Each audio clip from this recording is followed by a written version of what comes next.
O apóstolo Paulo, em suas cartas, sempre fala de 3 marcas do cristão. Essas 3 marcas, inclusive, aparecem de uma forma mais evidente, mais clara, em Tessalonicenses, quando ele diz que dava graças a Deus, capítulo 1, versículo 3, recordando diante do nosso Deus e Pai, da operosidade da vossa fé, uma fé operosa, uma fé que tem frutos, uma fé que demonstra, por meio de obras, que ela é verdadeira, que ela é legítima, que algo realmente aconteceu, que a fé, ela realmente expressa um novo relacionamento com Deus, da abnegação do vosso amor, ou seja, que o coração foi transformado, que há um novo coração, e que, portanto, como Paulo no passado, que odiava os cristãos, depois da conversão, passou a amá-los profundamente, a ponto de dar a vida até, inclusive, por amor ao Senhor e à igreja, um amor verdadeiro, um amor abnegado, e da firmeza da vossa esperança em nosso Senhor Jesus Cristo, ou seja, de uma esperança inabalável, uma esperança que significa que as circunstâncias adversas da vida, as lutas, as tribulações, as angústias, os problemas, não conseguem tirar essa esperança, não faz as pessoas desistirem de sua caminhada com o Senhor. Não, uma esperança firme, inabalável. Essas 3 palavrinhas, essas 3 expressões, a fé operosa, amor abnegado e esperança firme, são marcas que para Paulo realmente identificam verdadeiros cristãos, realmente verdadeiros homens e mulheres de Deus, que realmente foram alcançados pelo Senhor. E isso é fundamental. E mais ainda percebemos a necessidade de evidenciarmos tais marcas quando nós estamos passando por dias difíceis. Aí essas marcas se tornam mais ainda urgentes e elas mostram que realmente foi alcançado pelo Evangelho, que é o poder de Deus para a salvação, pelo Espírito Santo, que opera poderosamente no coração, porque mesmo nesses dias difíceis, essas 3 marcas permanecem: fé, amor e esperança. E é interessante que isso não é apenas uma marca do Novo Testamento, ainda que no Novo Testamento abundantemente possamos ver e em uma dimensão maior, ou seja, a qualidade da fé, do amor e da esperança é superior ao do Antigo Testamento, a nova aliança, o Espírito dado em abundância, a obra consumada por Cristo trouxe qualidade maior a essas 3 marcas, mas elas não são exclusivas do Novo Testamento. E nós podemos ver em homens e mulheres do passado que viveram para o Senhor, pela fé, no amor e na esperança. E por isso, inclusive, também foram salvos pela graça de Deus. E mais um desses homens, nós já vimos alguns, falamos de Adão, falamos de Abel, falamos de Enoque, mas temos ainda que dar sequência no propósito de conhecer homens de Deus que deixaram marcas importantes que nos convocam a viver para o Senhor, a buscar o Senhor, a glorificar o nome do Senhor. E um destes homens é o Lameque. Nós vamos então para Gênesis capítulo 5. Gênesis capítulo 5, a partir do versículo 25. Gênesis 5, 25. Gênesis 5, 25. A partir do versículo 25.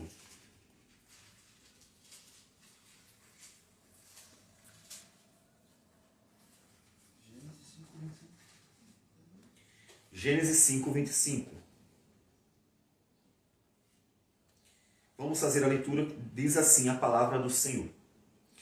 Metusalém viveu 187 anos e gerou a Lameque. Depois que gerou a Lameque, Viveu Metusalém 782 anos e teve filhos e filhas. Todos os dias de Metusalém foram 969 anos e morreu. Lameque viveu 182 anos e gerou um filho. Pôs-lhe o nome de Noé, dizendo: Este nos consolará dos nossos trabalhos e das fadigas das nossas mãos, nesta terra que o Senhor amaldiçoou. Depois que gerou a Noé, viveu Lameque 595 anos e teve filhos e filhas. Todos os dias de Lameque foram 777 anos e morreu. Senhor Deus amado, obrigado por tua palavra. É o teu poder para a salvação. Opera em nós por meio dela, de tal modo que nós possamos ser transformados de glória em glória à imagem do Senhor Jesus, pelo teu Santo Espírito, de tal modo que nós possamos ver a tua obra, Senhor Deus, sendo completada em nossas vidas, para que no dia de Cristo possamos ser, ó Deus, entregues ao Senhor, ó Deus, entregues como quem foi santificado dia após dia pelo Senhor. Receba a nossa oração e abençoe-nos, fale conosco. É o que nós te pedimos em nome do Senhor Jesus. Amém. Amém. É muito importante nós entendermos que o capítulo 5 de Gênesis e o capítulo 6 de Gênesis, eles têm um certo paralelo. Por que é importante? Porque esse paralelo acentua, ele mostra mais ainda o como, de fato, estes homens que são mencionados pelo nome no capítulo 5 foram realmente firmes, foram realmente fortes, foram realmente heróis, foram homens de Deus. E o que é esse paralelo? No capítulo 6, diz assim: como se foram multiplicando os homens na terra e nasceram filhas, vendo os filhos de Deus que as filhas dos homens eram formosas, tomaram para si mulheres as que entre todas mais lhes agradaram. Então disse o Senhor: o meu espírito não agirá para sempre no homem, pois este é carnal, e os seus dias serão 120 anos. Ora, naquele tempo havia gigantes na terra, e também depois, quando os filhos de Deus possuíram os filhos dos homens, aos quais lhes nasceram filhos, estes foram valentes varões de renome na antiguidade. Viu o Senhor que a maldade do homem se havia multiplicado na terra, e que era continuamente mal todo o desígnio do seu coração. E aí, pulando para o versículo 11, diz: a terra estava corrompida à vista de Deus e cheia de violência. Viu Deus a terra, e eis que estava corrompida, porque todo ser vivente havia corrompido o seu caminho na terra. Observem o cenário, estão percebendo? O cenário que o capítulo 6 constrói para nós é o cenário seguinte: está a descendência de Caim, que se mostra maligna, como nós vemos no capítulo 4, está se proliferando, se multiplicando, formam uma cidade, crescem, então vão nascendo meninos e meninas, mas ao mesmo tempo os filhos de Sete, os descendentes de homens que decidiram seguir ao Senhor, viver para o Senhor, esperar o Senhor, também estão caminhando e se multiplicando.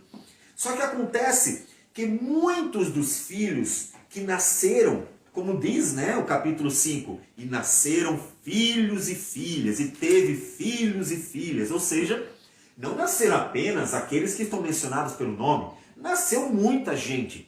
E esses muitos que nasceram terminaram se misturando com os filhos de Caim, casando com os filhos de Caim, homens de Deus ou descendentes da linhagem do povo de Deus, casando com meninas da linhagem de Caim, e ao contrário também, meninas da linhagem do povo de Deus casando com meninos da linhagem de Caim. Então se misturou. E nessa mistura, a influência dos homens maus e das mulheres más seja idolatria, seja violência, poligamia e todos os pecados que vão aparecendo na cidade dos homens, na cidade de Caim, vai influenciando aqueles que dentre a linhagem do povo de Deus vão se misturando. E o que acontece é que a maldade começa a aumentar. As cidades vão ficando mais violentas, a maldade vai aumentando. E assim a terra vai se enchendo de violência. E esse é o contexto. A maldade está aumentando. Vocês já perceberam que a tendência, quando se multiplica os homens nas cidades e crescem cada vez mais as cidades se tornam muito grandes, é que a maldade aumenta também. A tendência com a multiplicação dos pecadores é também a multiplicação dos pecados. Então o contexto do capítulo 5 é a maldade dos homens aumentando, a maldade dos homens proliferando. E é exatamente nesse contexto difícil, duro, caótico. É tão caótico o contexto, a situação é tão ruim, para que vocês tenham uma noção mais exata, que Deus diz que sobrou apenas uma família no final. É claro que esses homens de Deus citados aqui, como o próprio Lameque, eles foram morrendo com o tempo, é claro, né? E eles tendo morrido, no final, quando veio o dilúvio, sobrou apenas uma família. Qual família? A família de Noé. Os outros morreram. Porque esses citados pelo nome, eles foram os homens que deixaram a marca na sua geração. Eles são citados pelo nome como homens de Deus que viveram pela esperança, como nós vamos falar de Lameque. Então, estes homens vão vivendo num contexto difícil, porque a maldade está aumentando. Como homens que viveram pela fé, esperança, amor, numa sociedade de ódio, numa sociedade materialista, sem esperança, numa sociedade incrédula, numa sociedade idólatra, numa sociedade completamente pagã. A sociedade que Caim conseguiu constituir. E é nessa sociedade que esses homens se destacam. É aí que está a maior beleza deles. A maior beleza desses homens é que eles não se destacaram no paraíso. Eles não se destacaram numa sociedade bonita. Eles não se destacaram numa sociedade justa. Uma sociedade íntegra, verdadeira, amável, correta. Eles se destacaram numa sociedade corrupta, violenta, enganadora, mentirosa. Uma sociedade corrompida em todos os aspectos. Foi nessa sociedade que eles se destacaram. E nós vemos como estava difícil a vida para eles pelo Lameque. Observe, o Lameque nos mostra como um profeta de Deus que realmente a situação estava difícil. Podemos considerar que Lameque foi um profeta. Ele profetizou que nos dias de Noé, Deus iria trazer uma restauração da criação, que foi o dilúvio, quando Deus encerra com a maldade que se proliferou, a maldade dos homens, para recomeçar de novo com uma família, a família de Noé. Diz o texto que Lameque, versículo 28, viveu 182 anos e gerou um filho. Pôs-lhe o nome de Noé, dizendo: este nos consolará dos nossos trabalhos. O termo Noé vem deste consolará, firmeza, guardar, algo que traz segurança. Noé trará para nós consolo, segurança dos nossos trabalhos e da fadiga de nossas mãos nesta terra que o Senhor amaldiçoou. Veja que Lameque está sentindo a dor. Não é problema, porque inclusive é a realidade, que o povo de Deus sinta a dor de viver no mundo pecador, no mundo mau. Lameque estava sentindo. Lameque estava sofrendo a angústia de estar no mundo mau. Estava sentindo de tal forma que ele expressa isso. Como a vida está difícil, como a vida está dura, numa terra que o Senhor amaldiçoou. Ou seja, observe que Lameque tem o conhecimento daquilo que aconteceu com Adão e Eva. Perceberam? Ou seja, Lameque sabia muito bem a palavra de castigo divino de Gênesis capítulo 3. Quando, a partir do versículo 13, ou melhor, 14, Deus diz assim: então o Senhor Deus disse à serpente: visto que isto fizeste, maldita és entre todos os animais domésticos e o és entre todos os animais selváticos. Rastejarás sobre o teu ventre e comerás pó todos os dias da tua vida. Porém, inimizade entre ti e a mulher, entre a tua descendência e o seu descendente. Este te ferirá a cabeça e tu lhe ferirás o calcanhar. E a mulher disse: multiplicarei sobremodo os sofrimentos da tua gravidez. Em meio de dores darás à luz filhos. O teu desejo será para o teu marido, e ele te governará. E a Adão disse: visto que atendestes à voz de tua mulher, e comeste da árvore que eu te ordenara não comesses, maldita é a terra por tua causa. Em fadigas obterás dela o sustento durante os dias da tua vida. Ela produzirá também cardos e abrolhos, e tu comerás a erva do campo.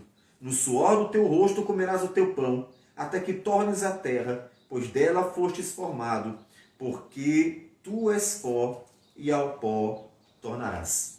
Percebe que é isso que Lameque está citando. Ele está citando o castigo de Deus, que ele diz que é Deus amaldiçoou a terra.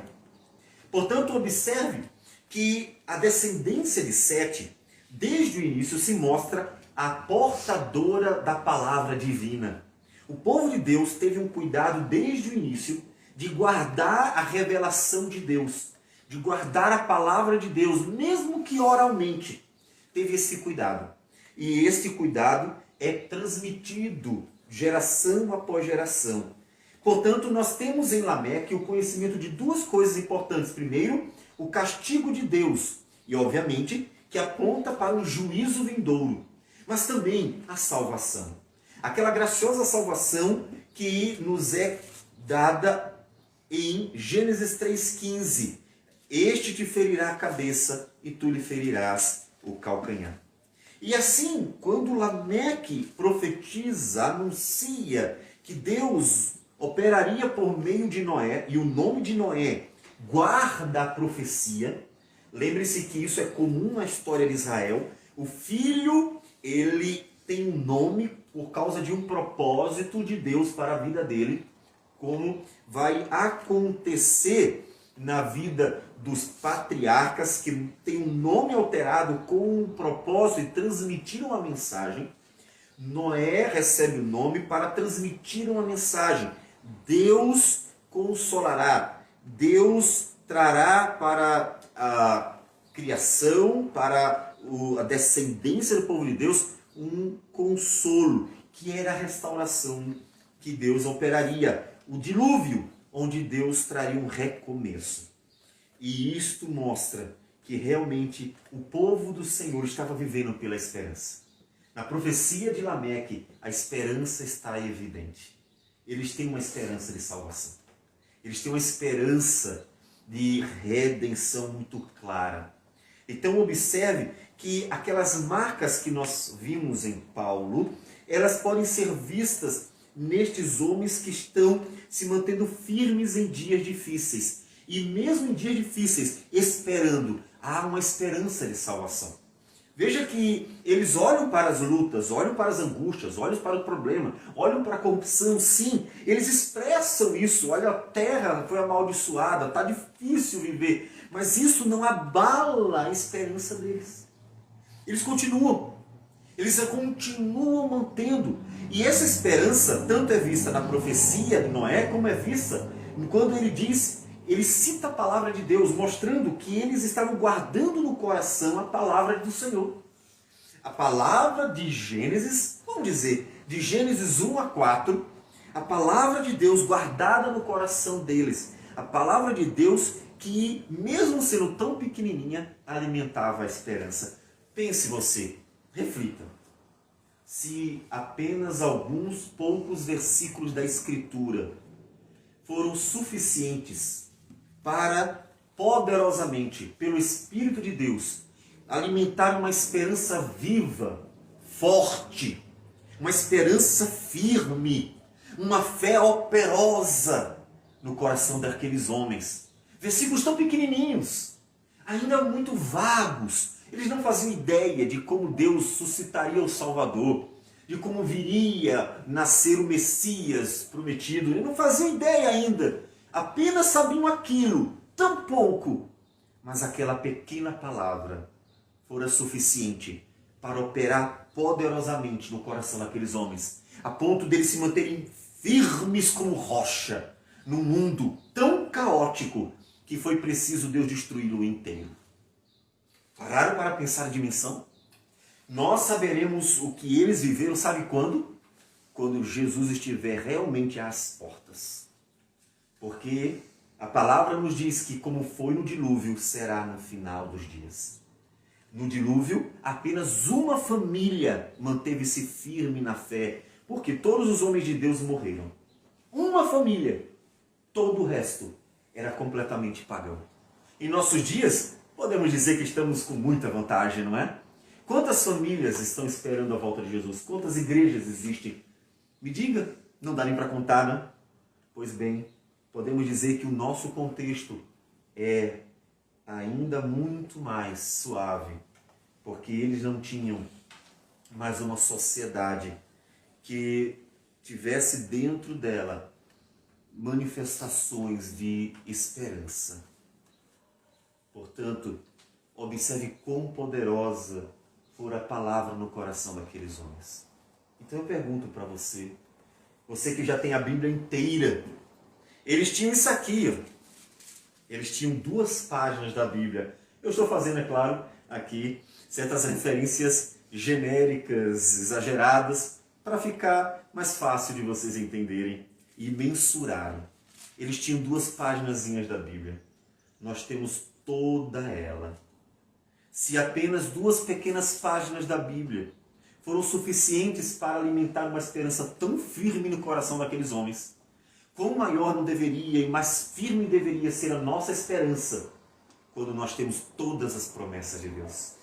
Quando nós temos já o Cristo que veio, o Salvador que conhecemos, aquele que manifestou a obra redentora, a consumação da redenção na cruz do Calvário, a vitória sobre a morte na ressurreição, o poder regenerador pelo Espírito que opera em nós. Quão mais firme deve ser a esperança da nossa geração de cristãos, que tem todas as bênçãos, como Paulo diz em Efésios, capítulo de número 1, versículo 3, diz: bendito Deus e Pai de nosso Senhor Jesus Cristo, que nos tem abençoado com toda sorte de bênção espiritual nas regiões celestiais em Cristo. Temos tudo isso. Me diga você, como está a sua esperança? A sua esperança está tão firme quanto a deles? Pelo menos isso. A ponto de viver dias maus, dias difíceis, lutar contra demônios de nossos dias, os demônios de nossa geração maligna, e continuar firme, continuar forte, continuar perseverando, continuar olhando para a cruz do Calvário, continuar olhando para a ressurreição, continuar olhando para a vida eterna. É assim que está o seu coração.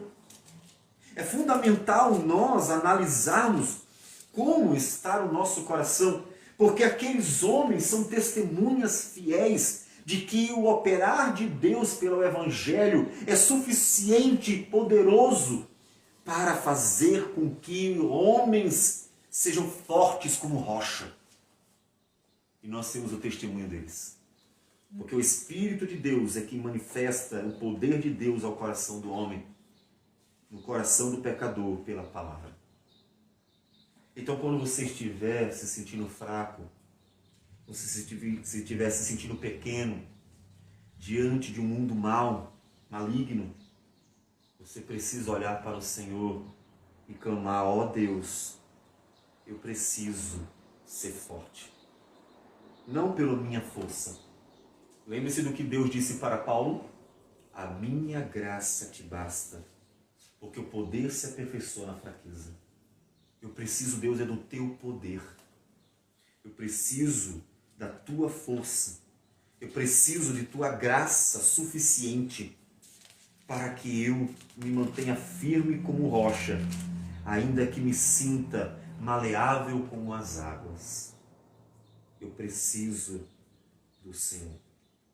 Isaías capítulo 40, o profeta diz a partir do versículo 28: Não sabes, não ouviste, que o eterno Deus, o Senhor, o Criador dos fins da terra, nem se cansa, nem se fatiga, não se pode esquadrinhar o seu entendimento, faz forte ao cansado e multiplica as forças ao que não tem nenhum vigor.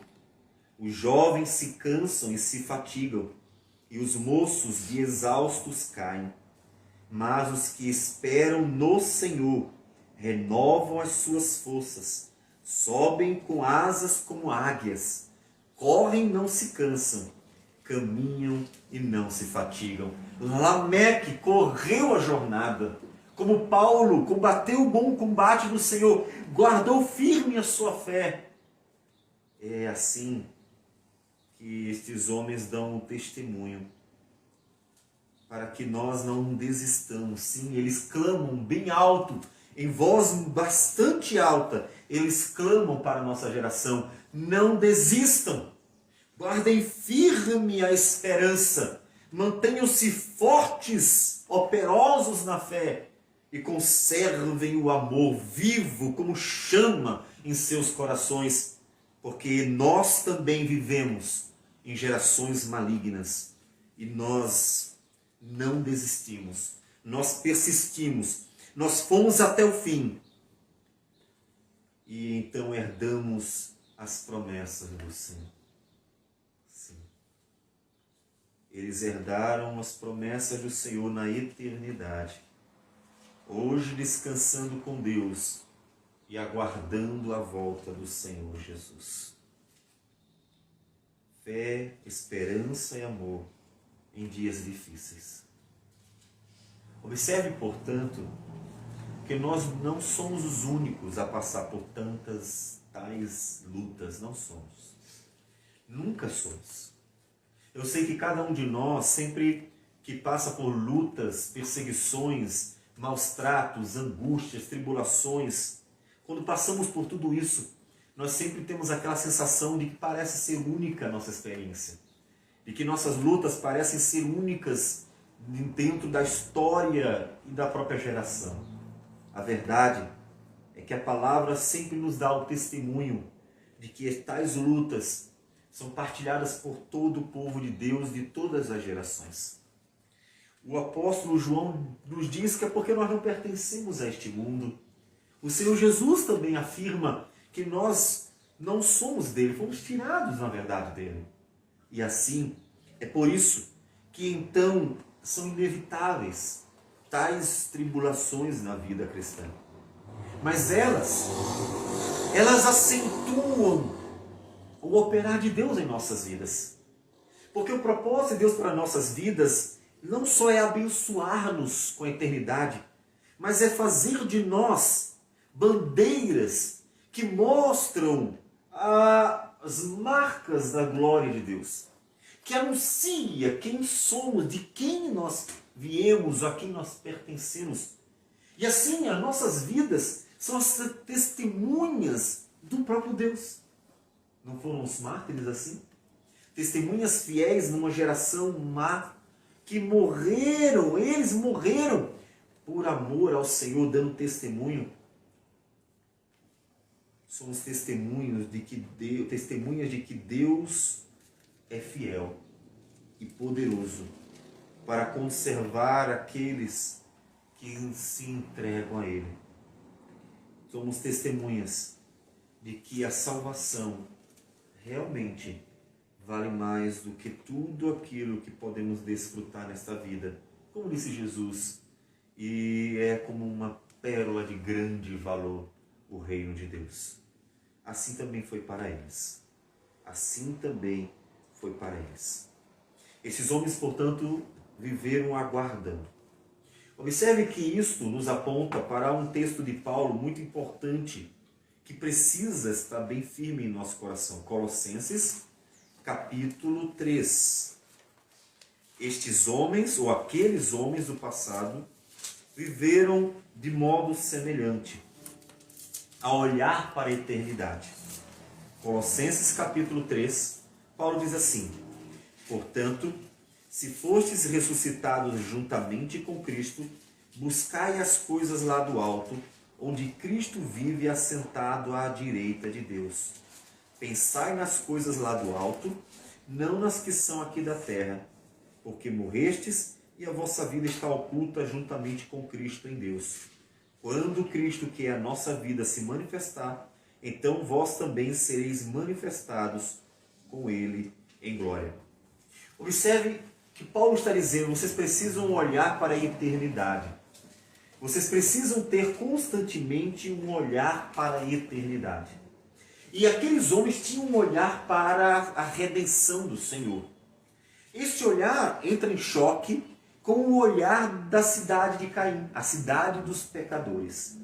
Na cidade de Caim, de Gênesis capítulo 4, versículo 17 a 24, nós encontramos eles olhando tanto para a vida passageira e os benefícios temporários, que nessa cidade nós encontraremos o orgulho, nós encontraremos a poligamia para a satisfação do homem, nós encontraremos todo tipo de conforto que fora desenvolvido para o bem-estar temporário dos homens, e nós encontraremos até a violência e a injustiça, como acontece com um outro personagem descendente de Caim, mas que tinha o mesmo nome, Lameque.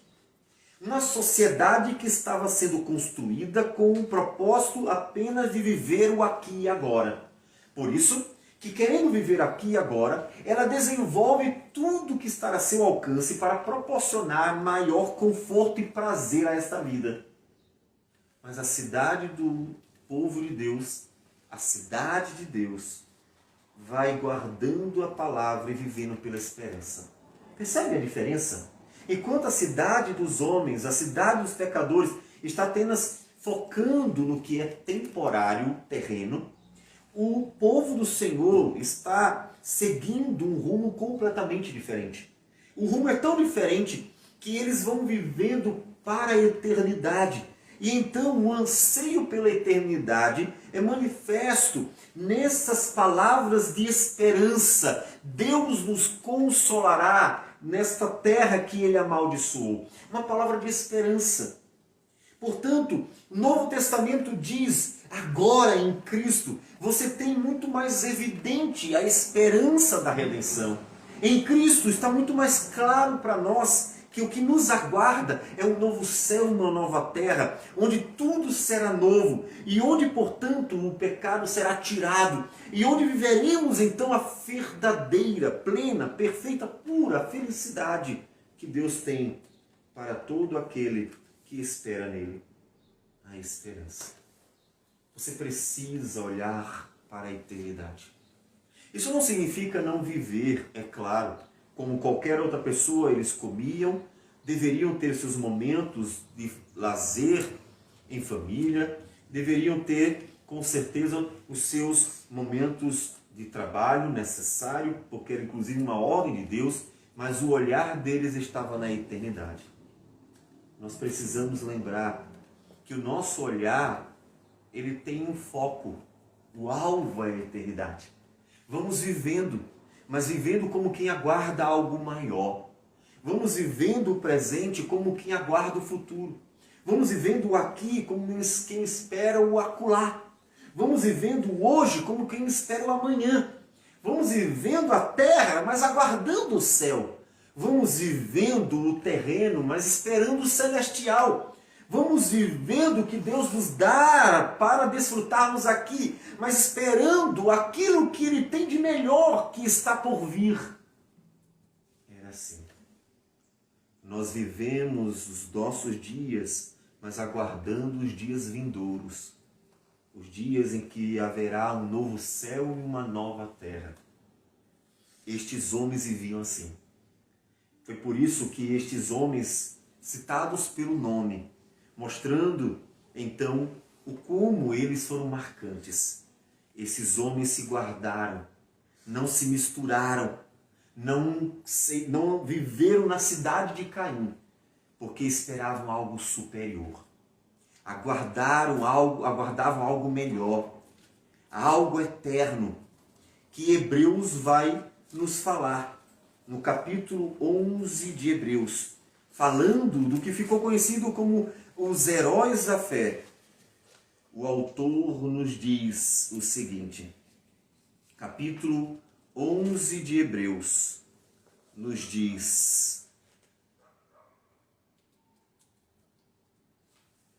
versículo 35, mulheres receberam pela ressurreição os seus mortos.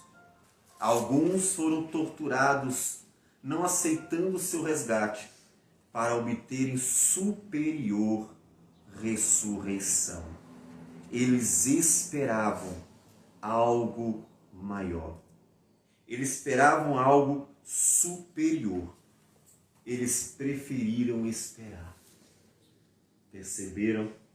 Viveram pela esperança, com uma fé firme, com um coração bem guardado no Senhor. Como é que você está caminhando? Como está a sua caminhada cristã? Como está a sua jornada? Está andando com o Senhor? Olhe para a eternidade. Olhe para o testemunho desses homens que se mantiveram firmes diante de um mundo tão mau. E perseverem. Nunca desistam. Não importa quão ruim fique. Lembre-se que já existiram dias tais e tão ruins, tão tensos, tão caóticos, que Deus destruiu. Que Deus acabou com tudo para renovar a terra, para renovar a vida.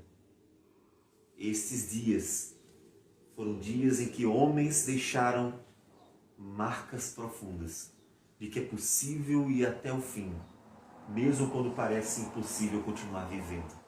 É possível. E assim, mantenha-se firme. O conforto de Lameque estava na sua própria descendência. Porque vocês sabem que essa descendência é a descendência de Cristo Jesus. Essa descendência, cheia de esperança, guardava não só em seu coração a esperança da salvação, mas essa descendência guardava na sua semente a semente da salvação. Porque era uma geração vindo após outra geração, que a salvação prometida por Deus estava cada vez mais próxima. Muitos anos se passaram, vocês sabem. Podemos dizer que pelo menos 4.000 anos se passaram até Jesus vir. Eles esperaram. Eles esperaram que o tempo passasse e esperaram firmes. Por quê? Porque eles sabem que aquele que prometeu é fiel. Que aquele que prometeu não pode mentir. Que aquele que anunciou a salvação é o mesmo que era poderoso para cumprir a sua palavra e então trazer a salvação. E certos, convictos, ou seja, com fé, eles continuaram andando. Porque guardavam não só no coração a esperança nas promessas, mas até na própria semente. Na semente do homem estava a esperança da salvação, porque deles viria o Messias, o Salvador, conforme a promessa do Senhor, dada perante Adão e Eva. E Deus cumpriu, não cumpriu? Depois de 4.000 anos, pelo menos 4.000 anos ele cumpriu? Cumpriu. Demorou 4.000 anos? Estamos há 2.000 anos depois de Jesus. Não temos noção se ele vai voltar hoje, amanhã ou depois de amanhã. Temos a certeza de que muito Deus já fez. E com certeza 2.000 anos não são considerados como nada. Foram anos em que Deus esteve operando sua vontade. Portanto, assim como Cristo cumpriu a sua palavra e veio, assim também cumprirá aquela que diz: eu voltarei, para ter vocês comigo. Portanto, assim como aqueles homens esperaram, esperem vocês também. Assim como aqueles homens aguardaram, aguardem vocês também. Assim como aqueles homens não desistiram, não desistam vocês também. Assim como aqueles homens foram frutíferos numa geração má, sejam frutíferos vocês também. Assim como aqueles homens viveram pela fé, vivam pela fé vocês também.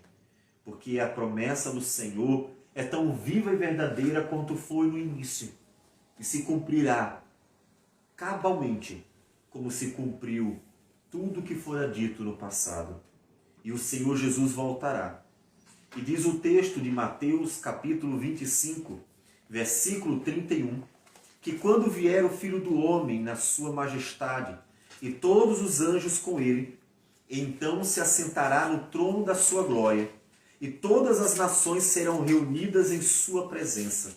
E ele separará uns dos outros, como o pastor separa dos cabritos as ovelhas, e porá as ovelhas à sua direita, mas os cabritos à esquerda. Então dirá o rei aos que estiverem à sua direita: vinde, benditos de meu Pai, entrai na posse do reino, que vos está preparado desde a fundação do mundo. A promessa do Senhor é fiel e verdadeira, então viva como quem a espera. Como Lameque, persevere, deixe as marcas em sua geração de uma fé operosa, de uma esperança firme, de um amor abnegado, e viva como quem olha para a eternidade. Foi o olhar para a eternidade que manteve homens firmes até o fim. Porque se eles olhassem para a sua geração corrupta, que estava toda consumida pelo mal, eles talvez tivessem desistido, não é? Eles talvez tivessem desistido. Mas não. Eles olharam para a eternidade e confiaram na palavra do Senhor. Guardaram firme no coração esta palavra e continuaram firme em sua jornada. Portanto, faça o mesmo. Permaneça. Quando tiver dificuldade, clame ao Senhor, que sempre tem para nós conforto em suas promessas, em seu Espírito. Clame ao Senhor e veja que a própria igreja é um operar gracioso de Deus para nosso consolo, porque é nela que nós também vemos a manifestação do amor de Deus, por meio de vidas que nos acolhem, pessoas que nos edificam, de pessoas que nos exortam e nos fortalecem e que estão ali para partilhar das mesmas promessas da esperança da vida eterna. Ou seja, Deus não deixou o seu povo sozinho. Como Ele mesmo disse, o Senhor Jesus, Ele nos deu o seu Consolador, aquele que é o nosso advogado, que advoga em nosso favor neste mundo de dificuldades. Que então conforta, lembrando ao nosso coração as promessas de Deus, que são todas fiéis e verdadeiras. Então, se está difícil, clame, peça ajuda, busque, viva no meio do povo da graça, para que você seja fortalecido e nunca desista dessa jornada. Porque é essa jornada de lutas que vai nos levar até a eternidade, que termina lá. A estrada termina no reino eterno do Senhor. Portanto, não podemos desistir. Assim, faça como Lameque e, olhando para o Senhor, viva pela esperança da eternidade.